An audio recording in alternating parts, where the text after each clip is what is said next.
ഇടുക്കി ജില്ലാ പോലീസ് സമ്മേളനത്തിൽ വാക്കേറ്റം. പീരുമേട് ഇടുക്കി ജില്ലാ പോലീസ് അസോസിയേഷൻ സമ്മേളനത്തിൽ ഭരണപക്ഷ പ്രതിപക്ഷ അനുകൂലികൾ തമ്മിലാണ് വാക്കേറ്റമുണ്ടായത്.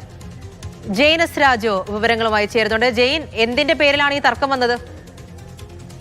പൂജ, ഇന്നലെ ആണ് ഈ സംഭവം ഉണ്ടാകുന്നത്.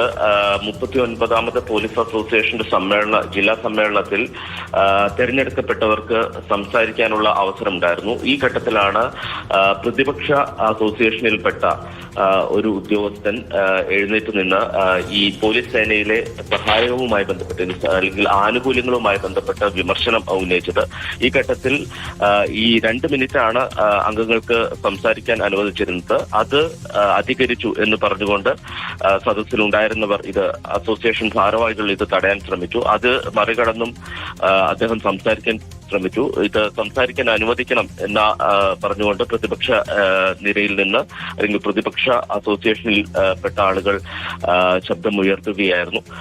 ഇത് ചോദ്യം ചെയ്ത് ഭരണപക്ഷ അനുകൂലികൾ രംഗത്തെത്തി. ഇങ്ങനെയാണ് ഒരു തർക്കമുണ്ടായത്. അതോടൊപ്പം തന്നെ തിരുവനന്തപുരത്ത് SFI പ്രവർത്തകരാൽ ആക്രമിക്കപ്പെട്ട പോലീസ് ഉദ്യോഗസ്ഥന്റെ എതിരെ കേസെടുത്തത് അടക്കമുള്ള വിഷയങ്ങൾ ഈ തർക്കങ്ങൾക്ക് വഴിവെച്ചിട്ടുണ്ട്. ഏതാണ്ട് 3 മിനിറ്റോളമാണ് ഈ തർക്കം നീണ്ടുനിന്നത്.